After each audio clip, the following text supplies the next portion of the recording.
मैं आज भी कोई व्यापार नहीं करता। हमारी ईडी ने जांच की तो क्या निकला, हमको क्लीन चिट देनी पड़ी ना उनको। बाकी लोगों को नहीं दे पाए, क्यों नहीं दे पाए वो जाने, लेकिन मुझे तो दी उनने क्लीन चिट ईडी की। हाँ, क्या कोई है यहाँ पर जो गंगा जल उठा के कह सकता हो कि हम विधायक निधि में कमीशन नहीं लेते, हम थानेदारों से कोटेदारों से पैसा नहीं लेते, हम सेवा की जगह मेवा खाने के लिए व्यापार राजनीति में नहीं कर रहे हैं? मैंने कहा है कोई यहाँ पे जो इस तरह से बोल सके? हम विधायक निधि में अपने कार्यकर्ताओं से ही 30% कमीशन नहीं ले रहे, उसमें हम लोगों की गलती है ना। हम साल में एक बार दरवाजे जाते थे, आप पूछ लो, और जो नहीं मिलता था उन्होंने कहा कहाँ गया भैया, ये गया दिन। कहा बाबूजी मैं आगे बाजार में मुझे खपरा रखो इसके दरवाजे में, बताना तुम्हारा विधायक आया था, जयराम जी की बोल गया है। और मैं लिख के लाता था कितने हैंड पाइप खराब हैं, कहाँ कहाँ का ट्रांसफार्मर खराब है, फिर मैं समस्या समाधान शिविर लगाता था। और मैं कहता तुम तो मेहमान हो, भग जाओगे, मुझे यहीं पैदा हुआ है, मरना है, मैं नहीं जानता। और उनकी मैं आपको लिस्ट दे दूं, साहू हैं उसमें, यादव हैं उसमें, शिवहरे हैं उसमें, पंडित हैं, ठाकुर हैं। तो अभी आपको मैं लिस्ट जब आप कहोगे भेज दूंगा, आप देख लो, उनके पास घर में कुछ था ही नहीं। तो ये कह देना कि भैया फला जगह सब कुछ बिक रहा है, जब हम खुद बिक रहे हैं तो हम दूसरे लोगों को भी बेचेंगे जा करके। नमस्कार, आप सभी का स्वागत है। मेरा नाम है अमरेंद्र प्रताप सिंह और आज जो शख्सियत हमारे साथ मौजूद हैं, इन्हें बुंदेलखंड का बादशाह कहा जाता है। जी हाँ, बादशाह सिंह राजनीति में 4 बार विधायक हुए, मंत्री रहे, पूरे प्रदेश में काम किया। और एक विशेष बात कि आज भी अपने मिजाज और अंदाज को बदला नहीं है। बादशाह सिंह जी, स्वागत है आपका। जी धन्यवाद, नमस्कार। आज के इस इंटरव्यू में हमारा पहला सवाल इंसाफ सेना जी को लेकर होगा। क्या परिकल्पना थी, क्या संकल्पना थी, कैसे मन बना, कैसे बनी इंसाफ सेना और क्या उद्देश्य उसका था और पूरा हुआ कि नहीं? देखिए, हम जिस क्षेत्र में पैदा हुए हैं उत्तर प्रदेश का ही नहीं देश का सबसे पिछड़ा हुआ क्षेत्र है। विभिन्नताओं से भरा हुआ जंगल, पहाड़, नदी, नाले, झरने, प्रचुर मात्रा में प्राकृतिक संपदा। अगर आप उत्तर प्रदेश, मध्य प्रदेश के बुंदेलखंड पर नज़र डालें तो हीरे से लेकर के वहाँ रॉक फास्फेट, सागौन के जंगल, कम से कम दोनों प्रांतों के बुंदेलखंड में 27 से ज़्यादा बड़े बड़े बांध, तमाम धार्मिक और खजुराहो, चित्रकूट जैसे धार्मिक स्थान, नैनागिरी, द्रोणागिरी, भीमकुंड जैसे पर्यटक स्थान। और देश की आज़ादी में भी बुंदेलखंड के इतिहास को कोई नहीं भुला सकता। वीरभूमि, रानी लक्ष्मीबाई से लेकर के रानी दुर्गावती, झलकारी कोरिन बुंदेलखंड के ही थे। महाराज छत्रसाल, और जब अंग्रेज़ों से लड़ने की आखिरी लड़ाई चल रही थी तो दीवान शत्रुघ्न सिंह, राम गोपाल भाई, स्वामी ब्रह्मानंद, स्वामी परमानंद। लेकिन ये एक सच्चाई है कि आज़ादी के बाद देश ने कुछ कुछ विकास पाया और हम लोगों ने धीरे धीरे सने सने अपना सब कुछ खोया। पहले हमारे यहाँ 21 विधायक होते थे, 4 सांसद होते थे, उत्तर प्रदेश की बुंदेलखंड की बात जी। पर सीमांत हुआ जनसंख्या के आधार पर हुआ, 2 और कम हो गए, 3 और कम हो गए, 18 ही बचे। तो 21 तो विकास कर नहीं पाए। अब ये 18 क्या करेंगे? क्योंकि जो हमारे लोग दिल्ली, पंजाब, गुजरात काम की तलाश में गए, देखिए बेटा, मना हीरा निकलता है पन्ना में और तराशा जाता है सूरत में, वहाँ भी बनाया जा सकता है उनके तराशने अराशने के लिए, तो उसकी कीमत भी कम हो जाएगी, वहीं पॉलिश हो जाएगी, कटिंग हो जाएगी। बीच में रियो टेंटो काम कर रही थी, ऑस्ट्रेलिया कंपनी है, तो उन्होंने बाकायदे पूरा सब बनाया कि हम यहाँ पर रहेंगे, ये करेंगे, लेकिन फिर बाद में पता चला कि वो तो सीधा सिडनी ले जा रहे हैं, वहीं से हीरे निकाल के ला रहे हो, जो बता रहे हैं कि इतने निकले उतने मान लिए जाते हैं। तो अपने लोगों की अक्षमता के कारण जी, वहाँ पर देखिए कितनी बालू है, कितना। अभी भी सबसे ज़्यादा अगर मिर्जापुर से भी बड़ी स्टोन नगरी कोई है तो हमारा कबरई है। तो आज़ादी के बाद जो हमारी राजनीतिक ताकत रही वो इसलिए कमज़ोर हो गई कि जैसे ही राजनेता व्यापार में आया तो उसका आम जनता की जनसेवा से ध्यान हट गया। और मैं तो इसलिए कि मेरा जो परिवार है वो राजनीतिक परिवार नहीं था। पिताजी फौज में थे, उनकी दुखद हत्या हुई, और किसान थे। मुझे खुद आज भी नहीं लगता मैं किन स्थितियों में राजनीति में आ गया, तो मैं राजनीति में आया। और बुंदेलखंड के बड़े दिल वाले लोगों ने मेरे जैसे आदमी को हाथों हाथ लिया, सबसे कम उम्र का चेयरमैन बना। फिर जब मैं विधायक बना तो उत्तराखंड भी यूपी में ही था।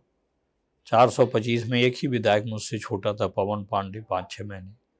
बाकी सबसे छोटा मैं विधायक था, शादी भी नहीं हुई। तो मुझे लगा कि मैं बहुत कुछ कर पाऊंगा, लेकिन जल्दी मुझे समझ में आ गया कि राजनीति में बार बार सत्ता परिवर्तन होता है, लेकिन व्यवस्था परिवर्तन नहीं होता। व्यवस्था परिवर्तन ना होने से अधिकारियों की नेम प्लेटें बदल जाती हैं, नेताओं की बदल जाती हैं। नियम और कानून और वो काम करने का जो ढर्रा है वो वही चलता रहता है। तब फिर सब लोगों की सलाह से हम लोगों ने एक संगठन बनाया जो गैर राजनीतिक सामाजिक संगठन था, बुंदेलखंड इंसाफ सेना। संगठन का मुझे कोई अनुभव नहीं था, पर नियत मेरी बिल्कुल साफ थी। न व्यक्तिगत उससे कोई राजनीतिक मेरा हित निकल रहा था। एक मन में पीड़ा झलक रही थी कि अपने लोगों के लिए कुछ किया जाए, और लोगों ने बढ़कर के हाथ बटाया इंसाफ सेना। और मैं आपको एक और आश्चर्यजनक बात बता दूं, आप जानकारी कर लो, कभी उसकी सदस्यता भी नहीं हुई। और इसके बाद भी यूपी एमपी के बुंदेलखंड में हम लोगों ने बड़े बड़े कार्यक्रम किए। महोबा में जहाँ 400 एकड़ का मदन सागर झील है, जिससे पूरा शहर पानी पीता है, 10 लाख नगर पालिका ने खर्च किए, जलकुंभ भी नहीं साफ हुई। 10 लाख जिला मजिस्ट्रेट ने खर्च किए, नई जलकुंभ भी साफ हुई। आप जानकारी करो कि इंसाफ सेना के बहादुर नौजवानों ने, वहाँ की महिलाओं ने कैंप लगाया, मैं भी वहाँ रहा, और 1 महीने के अंदर हम लोगों ने 20,000 ट्रक जलकुंभ भी निकाल करके साफ कर। 400 एकड़ की झील। 400 एकड़ की झील, आप जाके पूछिए वहाँ। क्या नाम है झील का? मदन सागर। मदन सागर, जिससे पूरा महोबा पानी पीता है। मतलब मेरे बताने का मतलब कि बुंदेलखंड में ये जज्बा है। फिर एक गांव था, उधर के लोग 1 किलोमीटर नहर का वो चाहते थे आगे बढ़ाने का, तो गुप्ता जी थे वो अधीक्षण अभियंता, बोले साहब बजट नहीं है। तो हम कहा आप खाली उसकी चूना डलवा के बता दो। आप अभी भी जाइए मौदाहा में भगत बाबा के स्थान पूछिए, वहाँ एक लरौंद गांव है, पूरा 1 किलोमीटर लंबी नहर हम लोगों ने श्रमदान से बना दी। बुंदेलखंड इंसाफ सेना ने खोद दी नहर। हाँ, मतलब सब लोगों ने पूरा, आज भी वो नहर मौजूद है, आप जा करके देखो। 1 रुपया उसमें सरकार का नहीं लगा। 15-20 व्यायामशालाएं बनाएंगे, जैसे गांव में मंदिर अंदिर होते, वहीं एक कमेटी बना दी, वहीं एक घड़ा रख दिया जिसमें चने, सोयाबीन, मूंगफली के दाने, वहीं अपनी एक कमेटी बना दी। लड़के वहाँ सुबह सुबह एक्सरसाइज करने लगे। तो इतना सपोर्ट मिला हम लोगों ने। बड़े बड़े दिल्ली में जो जंतर मंतर में धरना दिया, तो उसमें हमारे साथ मनिंदरजीत सिंह बिट्टा थे, चौधरी अजीत सिंह जी थे, त्रिलोक त्यागी थे, के चंद्रशेखर राव जो तेलंगाना के मुख्यमंत्री हैं, वो भी हमारे साथ थे। वो भी बहुत संघर्षशील आदमी, उनका शुरुआती दौर में भी मैंने देखा। तो कैसे इतने बड़े बड़े कार्यक्रम होते थे, तो कुछ ऊपर वाले की कृपा, कुछ जितने लोग थी सबकी। लेकिन देर सबेर आज के ज़माने में रुपया सब कुछ तो नहीं है, लेकिन बहुत कुछ है। धीरे धीरे स्थिति ये आती गई कि कोई पैसा लगाता नहीं था, वो सारा मेरे ऊपर घूम फिर करके आता था। और कुछ राजनीतिक लोगों को भी उसमें नाराजगी हुई, कुछ हमारे लोगों ने भी ऐसे फैसले ले लिए, जिला पंचायत में लड़ गए, 6 लोग जीत तो गए, जीते 6 वहाँ। धूलीचंद कुशवाहा जीता, कल्लू धोबी जीता, चंपा रानी जीती, आलोक पालीवाल जीता, दरियाव सिंह जीते। बाकी अच्छा खासा वोट लेके आए। 5-6 चेयरमैन बने टाउन एरिया नगर पालिका से। 5-7 महाविद्यालयों में छात्र इंसाफ सेना के अध्यक्ष बने। लेकिन उसी के बाद लोगों को लगा कि ये तो राजनीतिक थे, राजनीतिक हो गए, कहीं विधानसभा न लड़े। तो जिस तरह बड़ी मछली छोटी मछली को खा जाती है जी, कि भविष्य का हमारे लिए खतरा है, हाँ। उस तरह हमारे पर हमले होने लगे, मुकदमे लिखने लगे। अब सारा उसमें जो कुछ था दारो मदार मेरे ऊपर ही रहता था। लेकिन मैं आज भी ये कह सकता हूं कि दूल्हा चांद जैसा हो, बारात शानदार और जानदार थी। बुंदेलखंड का आदमी बहुत दमदार है। आज भी आप देखो, 14 साल 1.5 महीने से मैं पैदल हूं, मेरे पास कोई पद नहीं है।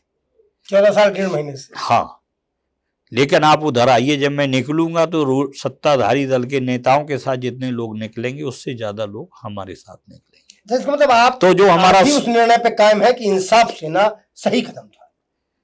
बुंदेलखंड जब तक राज्य नहीं बनता तब तक आप ये जान लीजिए कि हम लोग, और क्यों बनना चाहिए, एक मुख्य चीज जो कोई नहीं बताता, मैं आपको बता रहा हूं।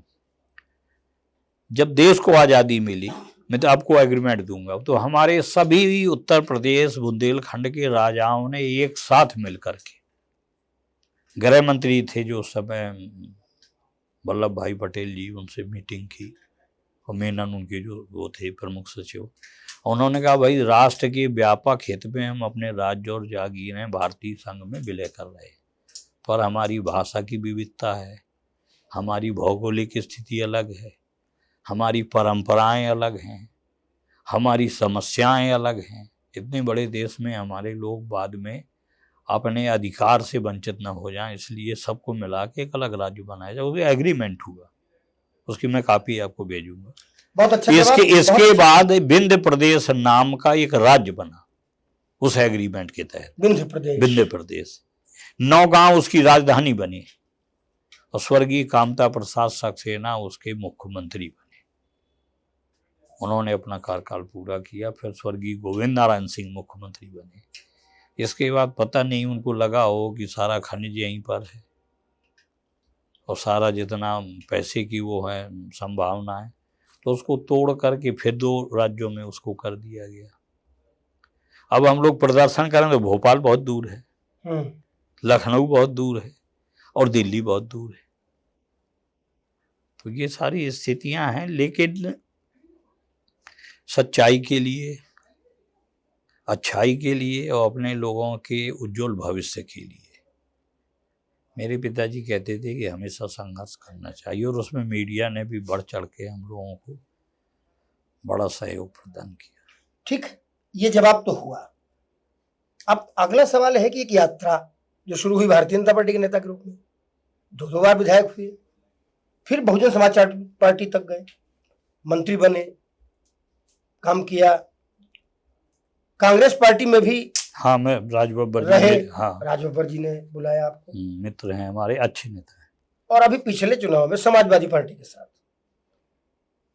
जाना कहाँ है, गोल क्या है, डेस्टिनेशन क्या है बादशाह से?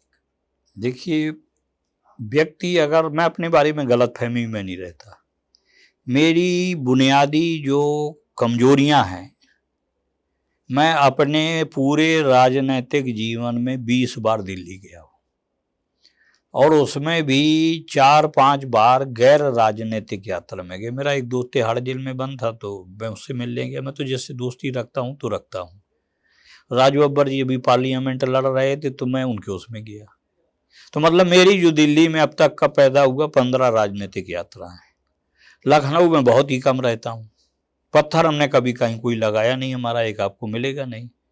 होर्डिंग हम लगाते नहीं, और आप ताज्जुब नहीं मानेंगे, चैनल और मीडिया वालों से आप बुंदेलखंड की पूछ लो, जब कई बार हमसे बात होती है तब मैं समय देता हूँ। अखबार में पढ़ता नहीं सालों से, कुर्ता पजामा हमें पहनना नहीं, माला हमें पहनना नहीं, तुलादान हमें कराना नहीं। तो उस स्थिति में अपनी इस कमी को देखते हुए आज जो देखिए, राजतंत्र और लोकतंत्र में मैं बेबाक आदमी हूं, मैं हमेशा जब बात करता हूं, 2 फर्क है। राजतंत्र में जो राजा होता था वो संपूर्ण जिंदगी के लिए होता था। वो अपने अगल बगल एक से एक बहादुर, एक से एक योग्य, एक से एक अनुभवी, एक से एक कर्मठ समझदार लोगों की फौज इकट्ठी करता था राजतंत्र में, चूंकि उसकी कुर्सी को कोई खतरा नहीं था। लोकतंत्र की स्थिति दूसरी है। लोकतंत्र में जो सबसे अच्छा चापलूस हो,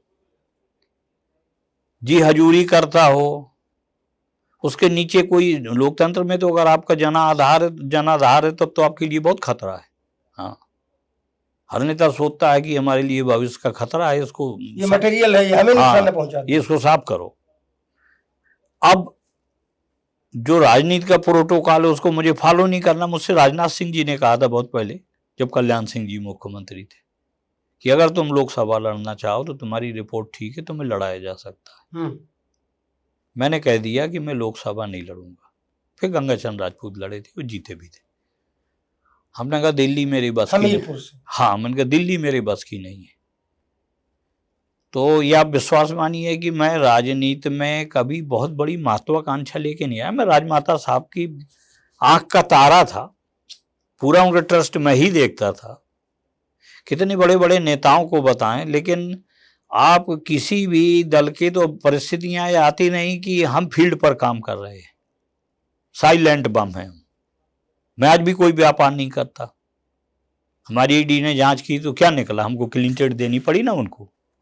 बाकी लोगों को नहीं दे पाए, क्यों नहीं दे पाए वो जाने, लेकिन मुझे तो दी उनने क्लीन चिट ईडी की। हाँ, हमारे साथ कई वीआईपी लोगों की जांच चल रही थी, हम ही को मिली क्लीन चिट। विजिलेंस ने जांच की, लोकायुक्त ने जांच की, अमर उजाला ने भी छापा कि बादशाह सिंह के पास 2 कुंटल सोने का सिंहासन। दैनिक जागरण ने छापा कि इनके यहाँ मध्य प्रदेश में जाली नोट छपते हैं, 3 दिन छपता रहा। स्वर्गीय ब्रह्मदत्त द्विवेदी जी की जब हत्या हुई तो मुझे कितना मानते थे, एक महान नेता थे। हमारा सौभाग्य है कि मैं उनके बगल में ही रहता था। उसमें भी उनकी शक की सुई उनकी तरफ घूम रही है, लेकिन मैं कभी विचलित नहीं हुआ, क्योंकि इन सब कमियों के साथ तो अब क्या है कि जैसे मैं बीजेपी में आया स्वर्गीय राजमाता साहब से प्रेरित होकर के। ये दांत मेरा देख रहे हो आप? नहीं है जी जी। ये जब मानवती कांड हुआ था, एक पिछड़ी जात के साथ महिला के साथ बलात्कार हुआ था, तो उस आंदोलन को हमने, अरविंद सिंह जी, हरिहर मिश्रा जी, तमाम सब लोगों ने लड़ा उसको। तो उसमें कम से कम आप समझिए कि 150-200 लाठी पड़ी। इनकाउंटर होते होते बचा हमारा एक जवाहरलाल त्रिपाठी एसएसपी था, हाथ दोनों टूट गए। वो मुकदमे उठाए मायावती जी ने, और जिस जिलाधिकारी सुश्री उमा वर्मा जी ने हस्ताक्षर करने से एनआईसी की फाइल में मना कर दिया, नहीं नहीं वो अपराधी नहीं है, उसका डीएम पद से हटा दिया गया। बहुत ही ईमानदार कलेक्टर थी, उसको कभी भाजपा सरकार में चार्ज नहीं हुआ। जो एसपी बुरी तरह पीटा उसको सहारनपुर का एसएसपी बना दिया गया। तो राजनीति का एक सिस्टम है अपने देश की, मैं बड़ा नजदीक से देखा, और मैं अब मेरा बिल्कुल साफ रहता है। जैसे कुछ लोगों को गलत फहमी रहती है कि हमारी सरकार आएगी तो हमें उद्योगपति को देख लेंगे, कोई नहीं देख लेगा। जिसकी भी सरकार आएगी, जैसे ही वो एक सोने का मुकुट 20 हीरा जड़ा करके उसको पहना देगा, वो मंत्री सबसे पहले कार्यकर्ता को उतार के बगल की सीट में उसी को बैठा लेगा।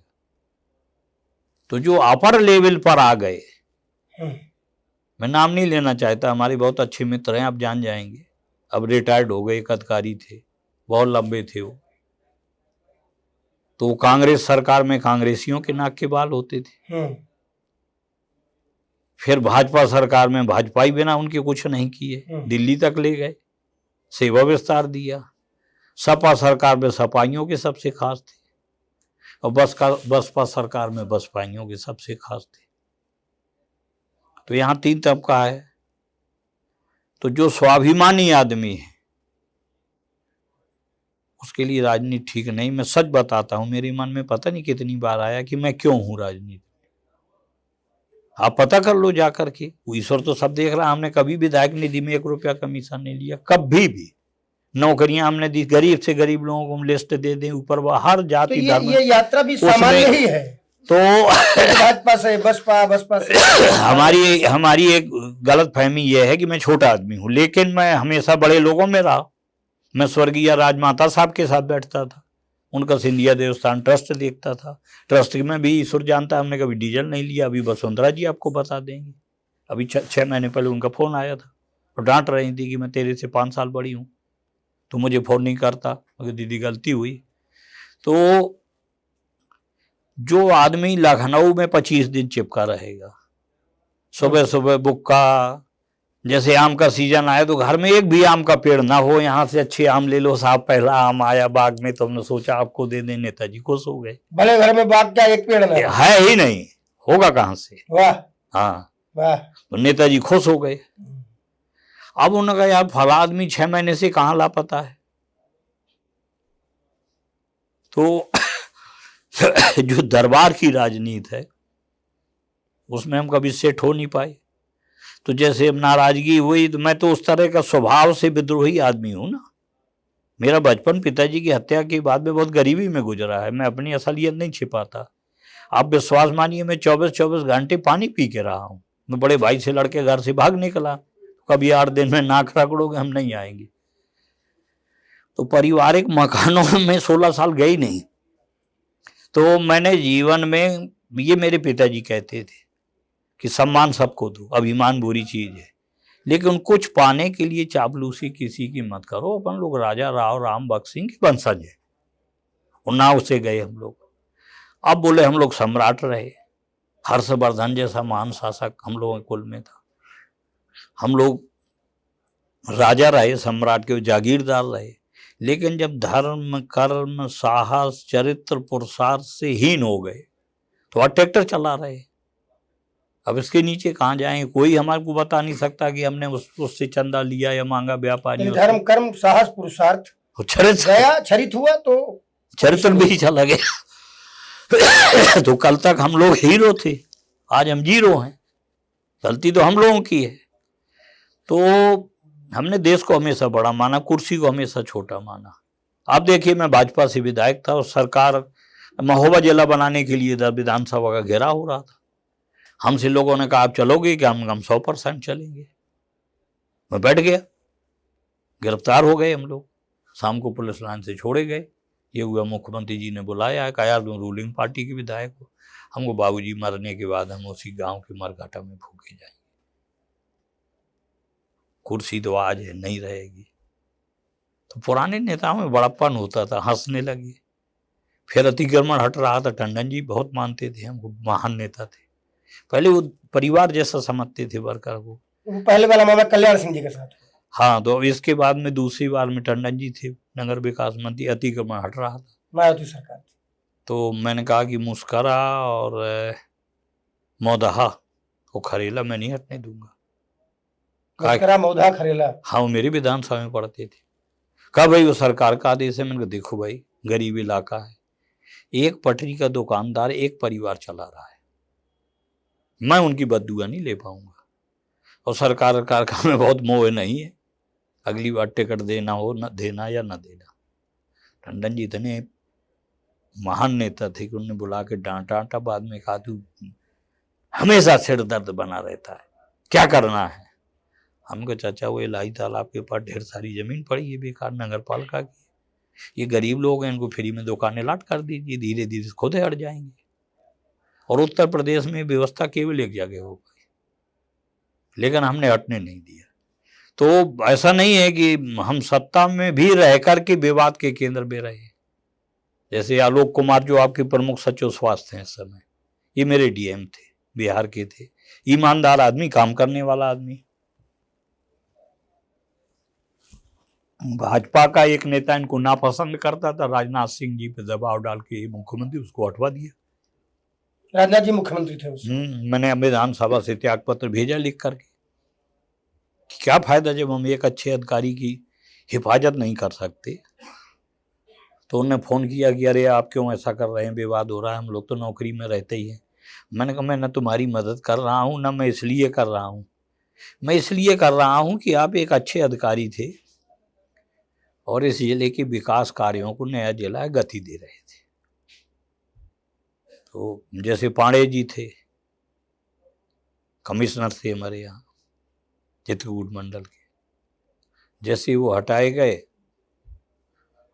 तो ईमानदार थे। तो अरुणार्या थे हमीरपुर में डीएम, वो हटाए गए। अरे आप इनके लिए लड़े, आप इनके लिए। हाँ, तो हमने कभी नहीं देखा किसकी क्या जाती। अब देखिए मैं विधायक था, चुनाव हो रहा था, हमारा एसपी मुसलमान था जकी अहमद, तो मुख्यमंत्री थे राजनाथ सिंह। बोले यार, हमने कहा देखिए भाई साहब, एक आध तो आप मुसलमान रखोगे उत्तर प्रदेश में? कहा सोच तो रहा हूं। हमने कहा उसको बना रहने दीजिए, हमारा बना रखा। और मैंने कहा आपको मैं ये और बता दूं कि मेरा जो खुद का गांव है खरेला नगर पंचायत है, वहां का जो थाना अध्यक्ष वो भी मुसलमान है, नसीम अहमद खान। तो बोले कहीं ज्यादा आत्मविश्वास तो मैं ले ना डूबे। हमने कहा कि हमने जो किया है वही तो हम पाएंगे। अति संवेदनशील रहा, राजनारायण बुधौलिया जैसा मजबूत नेता और मर्दन सिंह जैसे सब लोग लड़ रहे थे। मैं ही जीत के आया, पूरे 4 जिले में 1 सीट मिली, चित्रकूट, बांदा, हमीरपुर, महोबा में भाजपा को, वो हमारी सीट थी। मौदा 18 साल में भाजपा में था, मैंने कभी नहीं कहा कि मुसलमान ठीक नहीं है, कि दलित ठीक नहीं है, कि बैकवर्ड ठीक नहीं। भी हमारा काम है सड़क बनाना। ठीक है, आपको छोटे छोटे सवाल जी, और उनका जवाब आप जो देना चाहें या देना चाहें या न देना चाहें, हम ये आप पर छोड़ देते हैं। सूर्यदेव सिंह का भविष्य कोई किसी राजनीति कोई किसी का भविष्य नहीं बना सकता। आप अगर 1 रुपया है तो हम उसको 1.25 रुपया बता करके लोगों में खड़ा कर सकते हैं। पर मैं ये कह सकता हूँ, न मैं परिवारवाद के पक्ष में रहता हूँ, क्योंकि बच्चों के जन्मदिन में मैं रहा ही नहीं, मैं बाहर मीटिंगें करता रहा। करवा चौथ है, पत्नी इंतजार कर रही, मैं बाहर कार्यक्रमों में लगा हूँ। कभी लखनऊ जेल, कभी बांदा जेल, कभी हमीरपुर जेल, कभी महोबा जेल, ये हमारा सफ़रनामा रहा। लेकिन मैं ये कह सकता हूँ कि उसके अंदर हमारे जैसा स्वाभिमान और जल्दी कुछ ना पाने की लालसा लेकर के वो अपना काम कर रहा है। धैर्य है, नहीं धैर्य है, और उसके अंदर ये बात भी है कि मैं बिना राजनीति के भी सम्मानपूर्वक जी सकता हूँ और अपने लोगों के लिए कुछ ना कुछ कर सकता हूँ। यानी बेटा भी पिता की तरह सोचता है। लगता मुझे ऐसा ही है। आप कभी मिलिए। और परिवार के लिए मेरी पत्नी राजघराने की है, लोगासी राजघराना पड़ता है मध्य प्रदेश का, वहाँ की बुंदेला ठाकुर। हमारे यहाँ कभी नौकरानी नहीं रहती, 20-20 लोगों को खाना खिलाना, गरीब से गरीब महिला को पैर छूना, सम्मान देना, बुखार चढ़ा है तब भी खिला रहे। तो मेरे आगे बढ़ने में सबका, उनका भी योगदान रहा, मेरे मित्रों का योगदान रहा, गरीबों का योगदान रहा, और मीडिया का योगदान भी रहा। मीडिया ने मुझे बहुत नुकसान भी पहुंचाया। बाहुबली, माफिया डॉन, अपराधी, कभी मेरे ऊपर हत्या का मुकदमा लिखा नहीं गया। छूट जाना एक अलग बात है, पंजीकृत नहीं हुआ।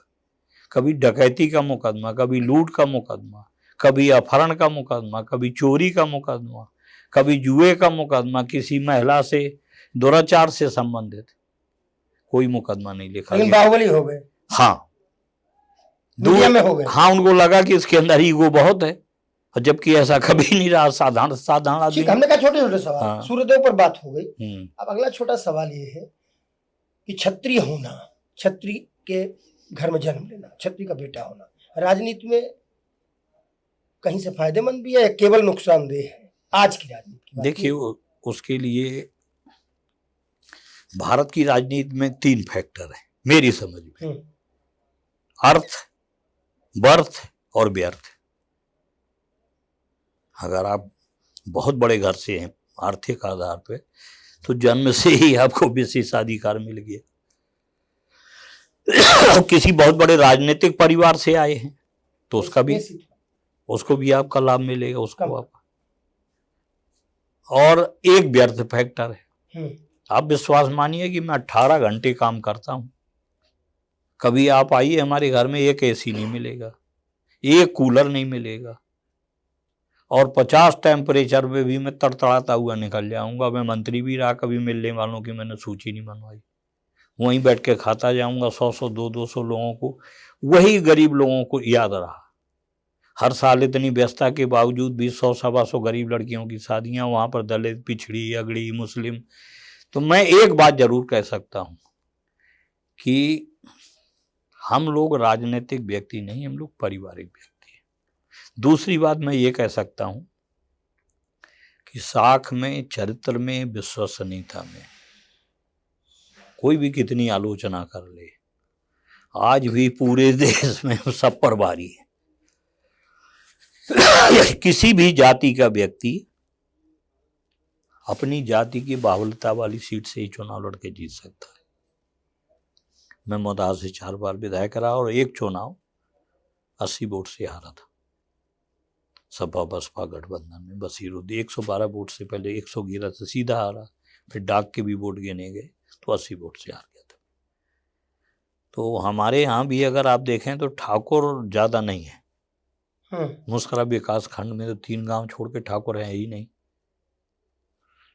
आप फतेह बहादुर की सीट देख लो, आप राजा भैया की सीट देख लो, आप केपी सिंह जो 6 बार विधायक रहे पिछोर से, उनकी सीट देख लो। आप ब्रजेंद्र सिंह राठौड़ नेवाड़ी के 4000 वोट है ठाकुर, 4 बार वो, अभी लड़का है उनका नितिन राठौड़। दतिया में 5000 वोट हैं, सवा 5000। राजा घनश्याम सिंह हमारे मित्र हैं, वो 4 बार विधायक रहे वहां से। तो उल्टी धार में मगरमच्छ की पीठ में बैठ करके नदी पार करने का हौसला हम लोगों के पास है, इसलिए सबसे कनेक्टिविटी है और सब पूरे समाज को लेकर चलने का काम है। और लेकिन किसी भी जाति में सारे लोग अच्छे नहीं होते। हाँ ठीक है, कुछ गलतियां हम लोगों से भी हुई है। आजादी के 50 साल पहले से अंग्रेज पूरा राज्य चला रहे थे, हम लोग तो सीमित नाम के राजा थे। अंग्रेजों के जाने के बाद बिन माँ के बच्चे की तरह हो गए। ब्रिटिश रेजिडेंट सब चले गए तो भारतीय संघ में विलय हो गया।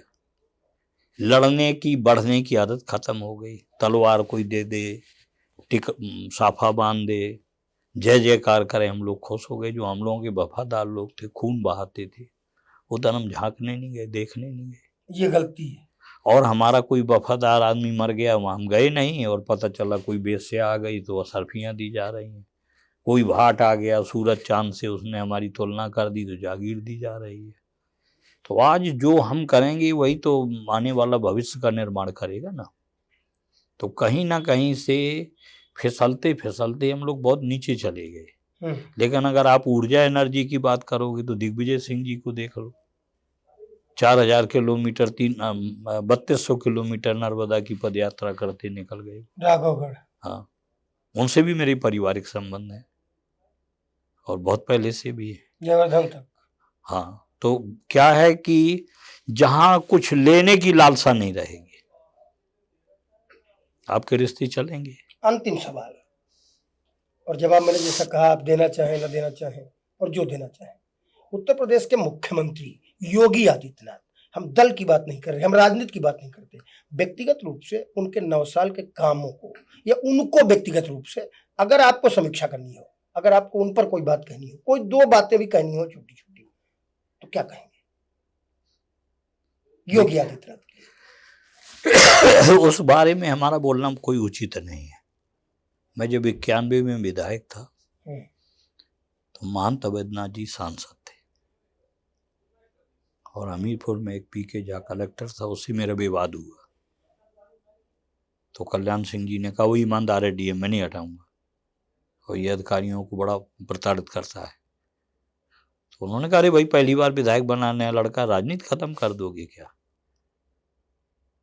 बड़े जिले में भेज दो ईमानदार। महंत जी ने कहा, हाँ, मेरे अवैधनाथ जी ने। तो उनका ट्रांसफर झांसी हो गया। तो जैसे मायावती जी ने मुझे पैसे नहीं लिए, जो सच्चाई है ईश्वर जानता है, और मैंने कहा भी नहीं क्योंकि मेरी वहां सेवाएं इतनी ज्यादा नहीं थी। मंत्री बनाया, हमारे 1 दर्जन मुकदमे वापस लिए। आज मैं उनकी बुराई करूं तो ये हमारे पिताजी और हमारे खानदान की मर्यादा और चरित्र से मेल नहीं खाता। जिस थाली में हमने खाया उसमें हमको छेद नहीं करना चाहिए। तो मैं बिना राजनीतिक फायदा नुकसान के, मुझसे कोई पूछता है कि मायावती जी कैसी हैं, मैं कह देता हूं कि वो एक महान नेता है और मेरे लिए तो अच्छी हैं। भाई आपको बैगन नहीं सूट कर रहा है तो हम नाली में फेंक दो, हमको सूट कर रहा है तो हम खाएंगे। तो मेरी एक आदत है कि जैसे समाजवादी पार्टी में मेरा जो भी रिश्ता है वो माननीय अखिलेश यादव जी से, वो मिलनसार भी हैं, समझदार भी हैं, गंभीर भी हैं। अब हम कभी फोन नहीं करते, वो मेरी आदत में है, कमी है मेरे अंदर। सबको सम्मान भी देना जानते हैं। तो बस इस कारण जैसे मैं पार्टी कार्यालय में जाता हूँ तो कह देते हैं फला बैठे ढेका बैठी हूँ। मेरे नेचर में बचपन से ही नहीं रहा, और अब तो मेरी उम्र ढल आई तो उसको लोग समझते हैं इसके अंदर ईगो बहुत है। आप ताज्जुब नहीं मानोगे, हमारे पिताजी के जो मित्र रहे उनमें अनुरागी भी थे, मेहतर भी थे। आखिरी समय तक हमने बीच सड़क में उनके पैर छुए हैं, और उन्हें हमको कभी विधायक मंत्री ए बादशाह इतने आओ। बुंदेलखंड का एक अलग कल्चर है।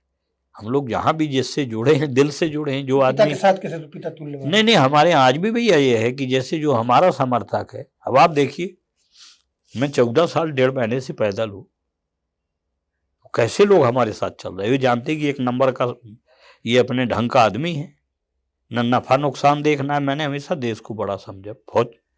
फौजी का बेटा हूं ना मैं, हमारी ये कुर्सी बहुत छोटी है।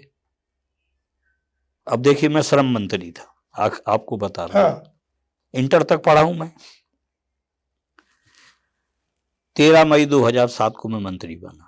मुझे मालूम है नहीं था कि मैं मंत्री बनाया जा रहा हूँ। एक सरदार हैं त्रिलोचन सिंह, उनके यहाँ मैं बैठा था तो फोन आया कि आपको शपथ लेना। मैं कौन मजाक कर रहा है, और ऐसा तो नहीं जल्दबाजी में किसी के लगा रहा हो, पूछो किससे बात करना है। तो पता चला आपको बुलाया। मैं 8 मिनट लेट गया तो 4 महीने तक मैं राज्य मंत्री स्वतंत्र प्रभार। मुझे भी ताज्जुब था कि हमने तो ना 1 रुपया दिया, ना कहा कैसे आ गए। 4 महीने बाद मैं श्रम में पहुंचा। तो मैं तो इंटर तक पढ़ा हूँ, पिताजी की हत्या के बाद पढ़ नहीं पाया। तो बहुत खस्ता हालत थी उसकी, बहुत खस्ता हालत श्रम विभाग की।